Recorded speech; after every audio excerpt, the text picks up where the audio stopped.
understand yourself and others and love your pets, yeah. Good citizens of the earth. We back again? Feel like I never leave you guys. I'm always thinking about you. So good to see you again. What's going on? How's life? Hope everybody is living emotionally intelligent so that you can get through your obstacles and have good days. I'll be honest with you. This is a grind for me these last few months. And I think I'm in one of the biggest grinds of my life. So I'm really relying on my emotional intelligence right now to even be here to do this podcast. Because honestly, some of the things that I'm trying to put together and fight and get over the line has just been a lot. It's overwhelming at a point. So that's just real. But that's emotional intelligence because I have expectations to do big things. And I tell people what those expectations are. That means I have to show up in them. And that doesn't really mean a matter how I feel. And right now, I don't want to do this. But I do like talking to you guys. So I'm here because this is a responsibility that I said I wanted to do. So here we are. Call me and we'll talk about what's going on, all my peoples out there. But look, today we're going to talk about something I think is interesting. And it's really salient in my life right now. And it has been for a while. But we're going to talk about emotional intelligence in couples, relationships, marriages. You're dating somebody. We're going to talk about that. And this is going to be a series. I'm going to talk about this, and then I'm going to jump around a little bit these next few episodes to keep you guys guessing. We got to get some guests on here because I know everything, but you need to meet somebody else that knows everything. You get tired of me. So I got some cool guests coming next. But this episode, which will go into another episode of being dating or being married to a high-powered woman. So it's going to be a little jump. We're going to do just relationship, couple emotional intelligence. And then let's talk about, for all my male friends out there, my bros, how do you date married successfully a high-powered woman? And it's a lot of scenarios there that may apply, but I talk to a lot of guys, and, I'm 42, almost 43. But even guys in their 30s and early 20s, late 20s, I mean, you're starting to think about settling down. And you start to talk, all my best friends are either married or very close to it. So we're not really, I don't know the last wedding. I went to a wedding like 3 years ago, and it was for a younger guy that I managed. But when I talk to older guys that are dating or looking for somebody, believe it or not, men want to settle down when they get to a certain age. But they're looking for something specific. And I talk to a lot of guys that want to date a high-powered woman, a woman that has a career, a woman that is somebody without them, right? And I'm married to a woman like that. I grew up with a mother like that, a high-powered. So I understand that very well. So that's something I want to dive into. I was actually in a meeting with a cool company called Akaba, if anybody out there knows it. Hutch doing a great job with that organization. But that was one of the things he brought up. We were at the Women of Impact, and my wife got honored this past week. And he brought up a topic for the husbands that were there in a separate breakout on how do we support high-powered women. And it was a very interesting discussion. And I feel like I got a lot to share there. And for those men that are looking for that, or for the high-powered women out there that can't find a man, we're going to talk about it. But first, let's dive into emotional intelligence for couples. I got some time today. And I'm going to take my time because this is important. I know I go to a lot of events. I remember when I first met my wife and I moved, but even before I moved to Miami from DC. My wife was a lawyer, a prosecutor down in Miami, and she had a lot of female friends. Most of the prosecutors in Miami are female, or at least it seemed like that. And I was literally like one of the only guys around sometimes from that aspect. So all these single women, they used to hear all the things that they were looking for and they couldn't find and all these things. And now that I've gotten further into emotional intelligence, and then I got my boys over here that I know the discussions we have, this is something we need to think about. Emotional intelligence. But look, I'll be honest with you. I think about and focus on emotional intelligence all the time, but it's one of the hardest things to do in your relationship. And my wife often points out that my emotional intelligence isn't that high when it comes to our marriage because I talk about it all the time. But, I'm transparent, but we're going to dive into this. So what I'm going to look here first is a lot of studies have been done on relationships in the field of psychology, which emotional intelligence kind of falls into. And it's interesting to see the different things out there, but basically emotional intelligence in a relationship it's a positive correlation. You have the higher the emotional intelligence of both people in the relationship, the better off the satisfaction in the relationship should be, right? Nothing's constant, but it should. And what it is really emotional intelligence allows you to really dive into the small changes, positive or negative, that you see in another person on a day-to-day basis that you're in a relationship with, even a long distance relationship. Emotional intelligence, you should be able to feel what your spouse is going through just by waking up in the morning. Like I literally wake up in the morning and my wife can be in the bathroom or something, but you can just feel the energy and vice versa. And that's what emotional intelligence in a relationship is. Now, feeling that and understanding something is wrong and then actually responding to it and solving it is a whole nother issue, right? And I'll be the first to say, I'll say it again. I'm not saying this in a way that I'm the perfect husband or the perfect spouse or even the perfect father or perfect friend. But this is what we're going to talk about because the preachers always say that they're preaching to themselves. A lot of what I talk about is something that I'm going through, right? And in relationships and emotional intelligence, let's tap into it. So it's a gentleman named John Gottman. And I know him because I was a psych major. Most people don't. But he's a psychological researcher, and he specializes in relationship satisfaction and divorce prediction. That's interesting. I never met John. The relationship satisfaction makes a lot of sense, but you're predicting divorce. That's interesting. Like, who is asking for that? Like, I don't predict my divorce. Like, I would rather like fall upon it. I don't want you to predict. That's just too much for me. But John is an expert in the field. I've looked at a lot of his research. The more I get into emotional intelligence, especially when I'm looking at couples, and he's found a lot of interesting things. Now, I'm not sure if this particular stat that I'm going to bring up is from John, but it is coming from an emotional intelligence perspective that it seems to be a correlation on the male in the relationship, especially in marriages where you have a bond and a commitment there deeper than just dating. That the higher the male's emotional intelligence, oftentimes the better chance they have at being successful in the marriage. And successful is relative, right? Successful to me and my wife may be something different for another couple. But at the end of the day, that's the point, is that it seems that the male carries a lot of the weight there. Now, I'm not going to dive into why, because you probably call me chauvinist, so I'm going to keep it to myself. But somebody's driving the car, and just in a not in a and obviously with my wife is high powered, right? So I'm not a chauvinist by any means. I love to see her win. I'm there to support it all.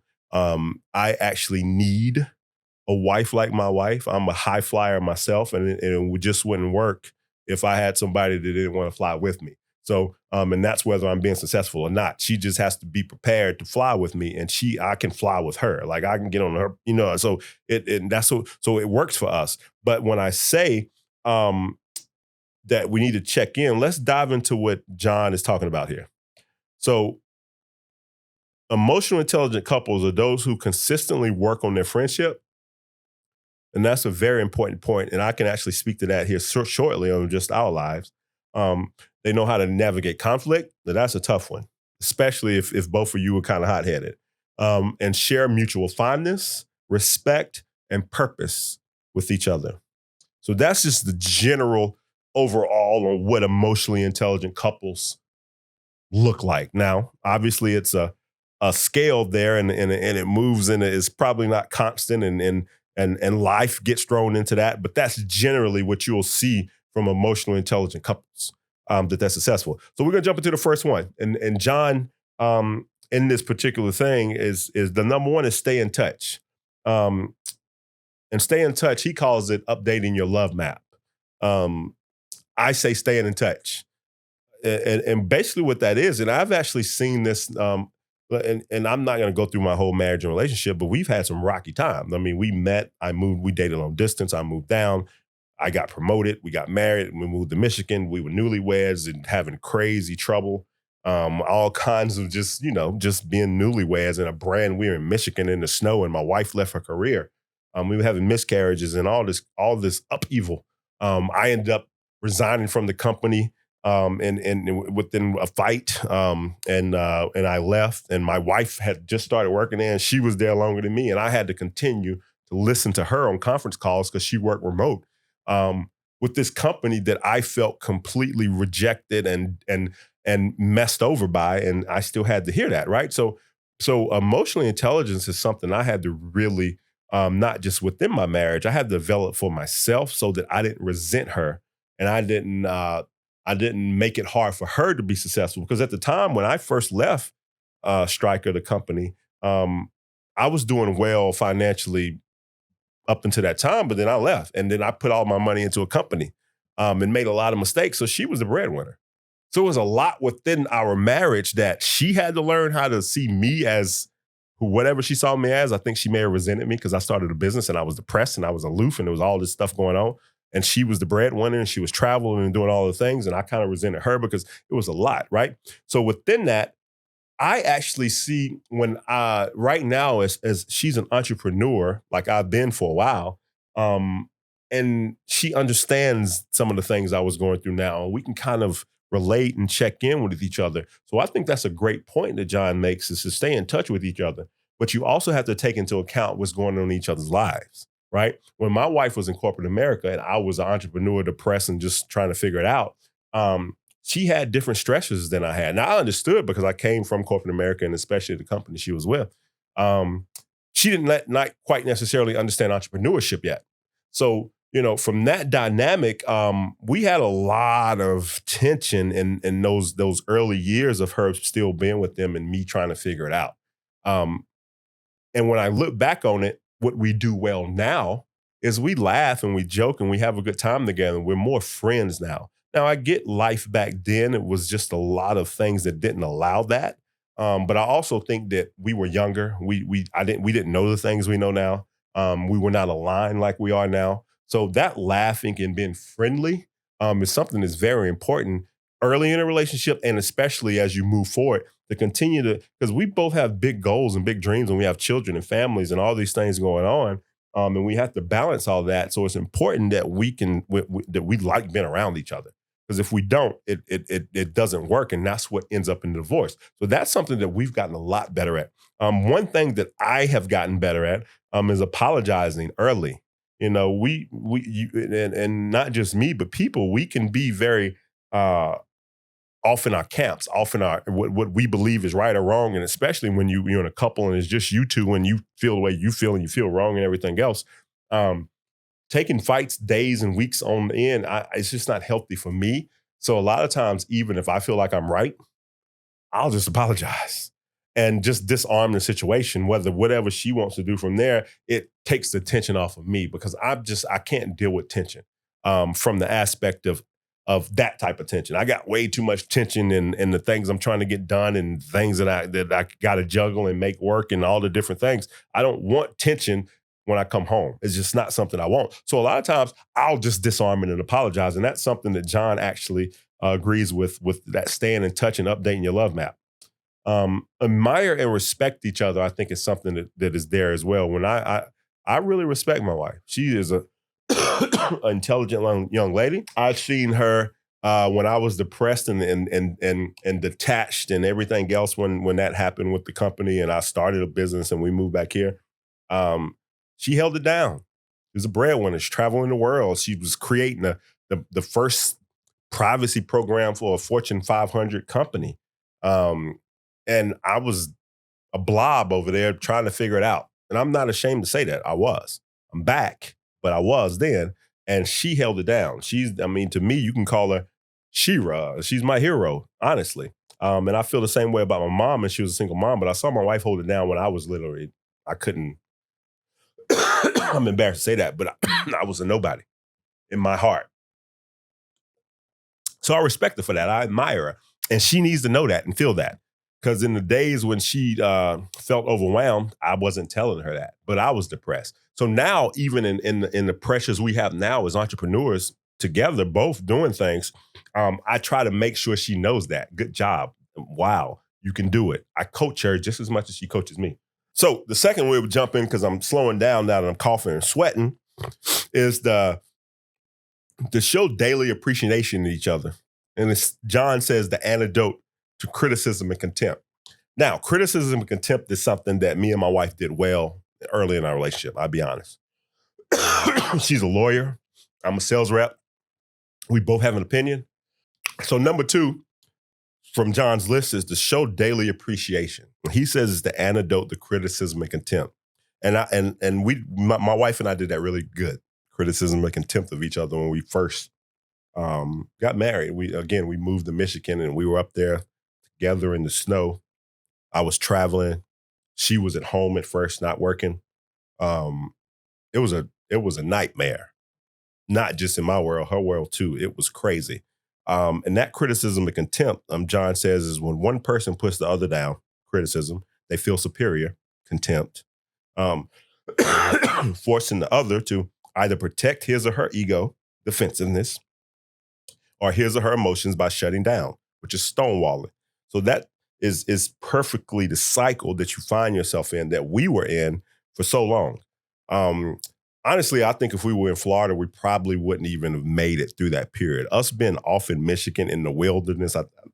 So that cycle of criticism, contempt, defensiveness, and stonewalling is deadly to a marriage, and it almost killed ours. When the only reason we made it through that period, and it was a long period, because we wasn't equipped to be married. I was selfish. My God was my career. And when that God got taken away, I was just a blob of a husband.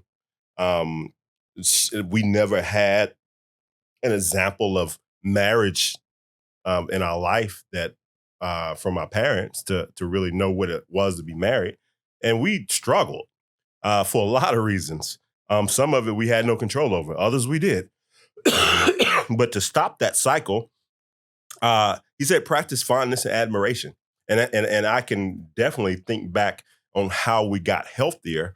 I can't speak for my wife, but it was when I started to admire her. I started to look at it differently, that now I'm not just some depressed man over here that's not worthy and doesn't have a place and not the breadwinner and all these things I was feeling internally. I started to admire what she was doing to support the family as I was worthless, whether she felt that way or not. And that really did help me. So I agree. To get over that being contempted by somebody or just resenting them or whatever it may be, start to see the good qualities in them. And if you can't, then maybe you don't have a relationship. The third one is they turn to each other for small and big things. And I can, again, give an example here. Been an entrepreneur for years, right? My wife just launched her firm and her podcast studio. We're here in VoiceBox Studios coming at you. And on my end of the world, I'm trying to pivot my company and franchise. And 2022 was a big year. We signed our first 4 franchisees, but then it was also a terrible year because we struggled getting them open, and we're still struggling getting them open. It's a big lift.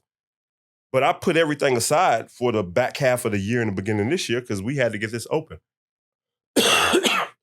So that was a sacrifice I was willing to make because I knew how important it was for her. She sacrificed these last 10 years of supporting the family as I limped along.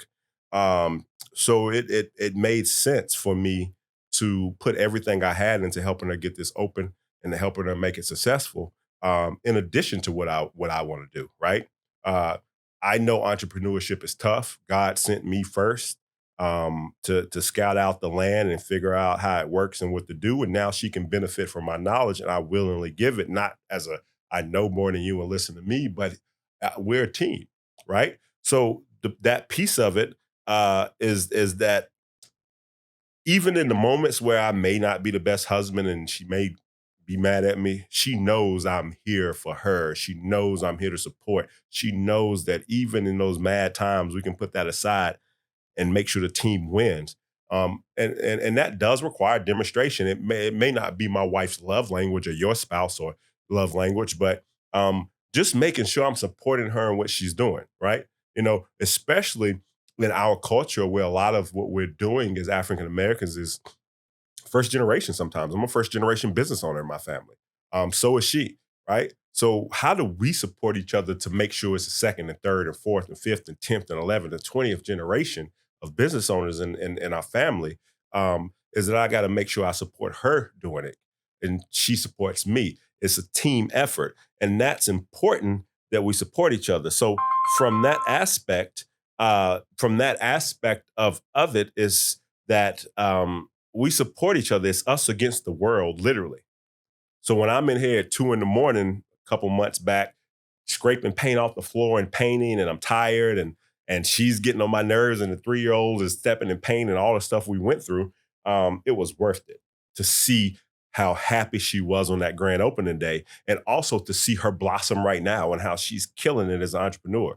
And it's good to see because I know what it looks like to not kill as an entrepreneur at first. So it's beautiful to see that, and it's beautiful to be a part of that. So I always ask what she needs. I mean, she's a go getter, and she does the same for me. And so that's what, from an emotional intelligence perspective, is you guys against the world, and that's how it should be. And when you keep that mindset on your relationship and how you accomplish things in this world, as long as we feel like it's me and her against the world. I've been on teams my whole life. It's dudes that I want to fight on the team, but when that play clock starts and the kickoff happens, we brothers and we fight. We might not talk a little bit after and we got to figure it out, but we us against the world. We can't be separated in that particular way. Number four, we got a couple more. I'm not gonna hold y'all all day. Number four is they let the partner influence them. Got an example for this one.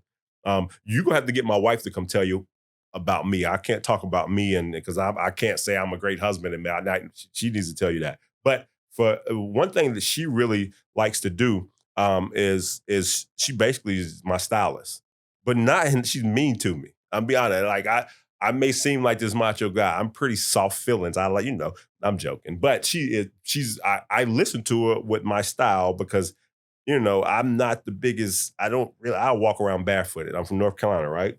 Um, and at first, because she comes a little sharp at me, and I would feel a certain way about it, but I started to realize that, I get compliments on my style and it helps me. I'm a founder, I'm a business owner, I'm going into different meetings now. I'm not just in the store anymore, and it's things that I should listen to. I let her influence me.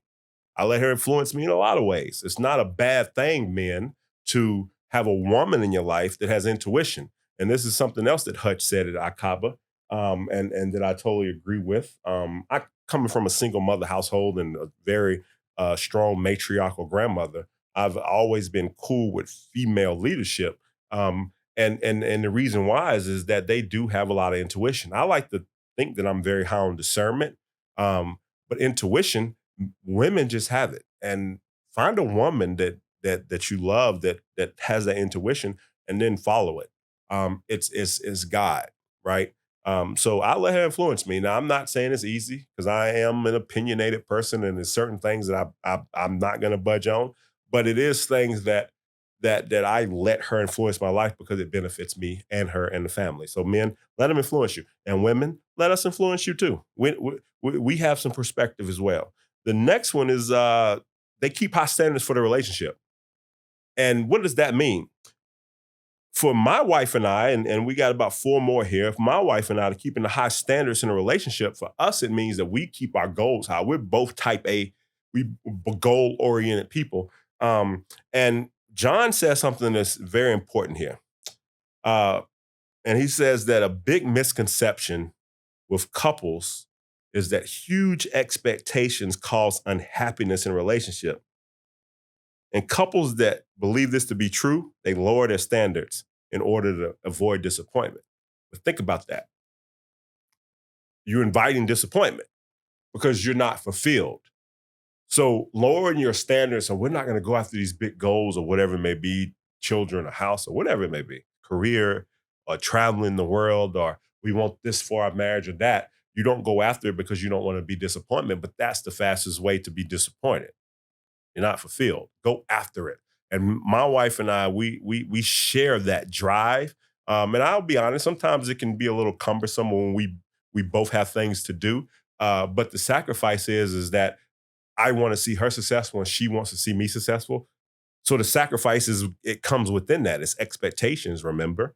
We have big goals, us against the world, then we must sacrifice and make sure that we can reach our goals as a couple. And that includes both of us being fulfilled.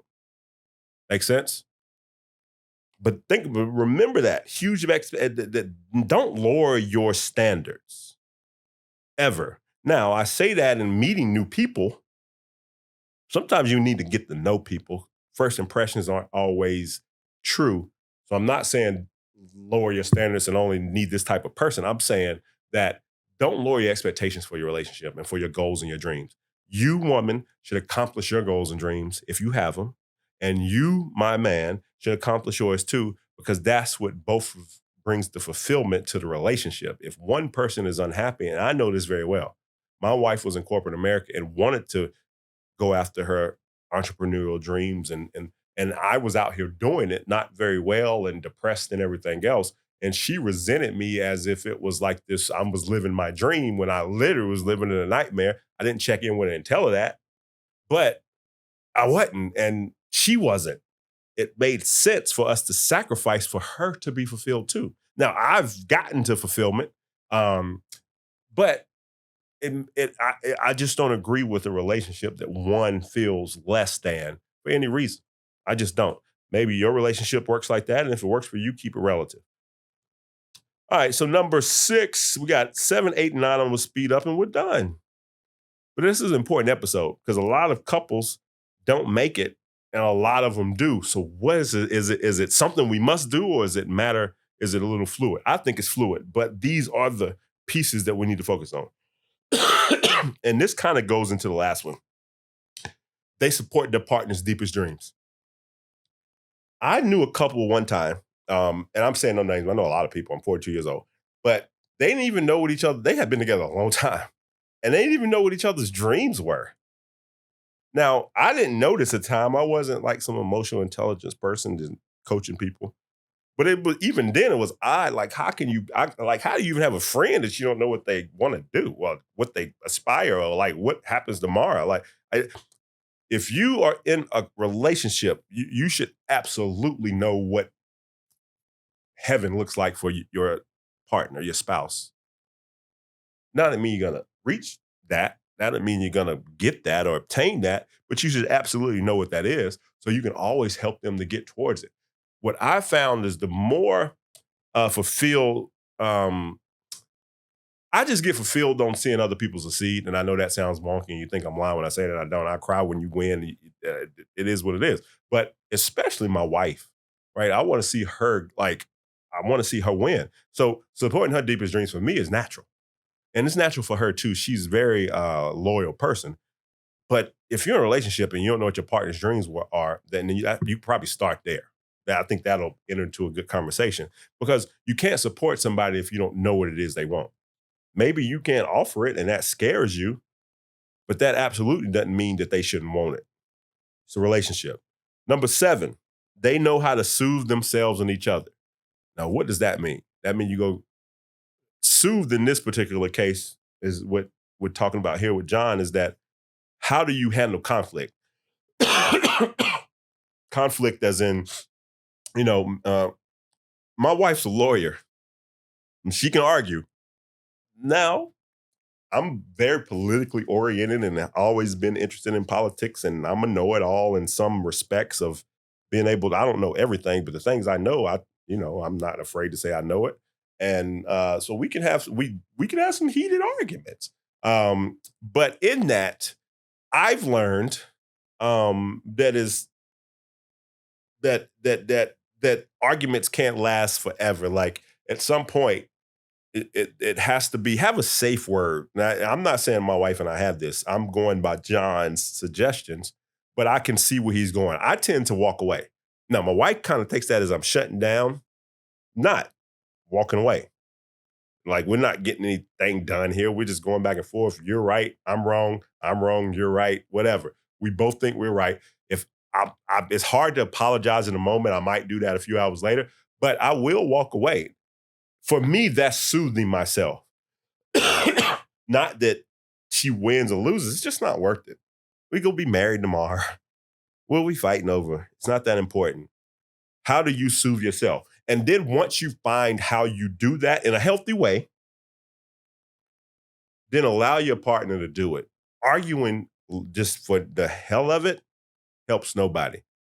That's important. I agree with John. Learn how to soothe yourself and then support each other in that soothing. My wife sometimes gets mad at me when I walk away. I don't walk away disrespectfully. I let her get a point out. But if we just going back and forth, for me, I walk away. I get because because I'm a former football player. So I can get to a level and I don't like that. So I walk away. It works for me. Know how to soothe yourself in a relationship. And then we got two more. They learn to cope with unsolvable problems. That's 98% of a relationship. Now, the unsolvable problem may be something that they don't like about you, or vice versa. The unsolvable problem may be financial. Unsolvable problem maybe not have children. Right? We've had 11 miscarriages and 12 and a stillborn, and then we miraculously adopted a newborn baby that dropped in our lap, literally. But that is unsolvable. And when you say, "Well, that's not going to break you up," phew, whoever says that has never gone through a miscarriage, and certainly hadn't gone through 11 and definitely didn't deliver a stillborn baby. Because when I tell you that the hormones act up for a woman when that happens, and I'm not laughing or picking, it's a serious situation, it absolutely almost broke us up. And not in the way that I was mad at her that she couldn't produce baby, because I could have been me that was a problem. We did doctors, we did all of that.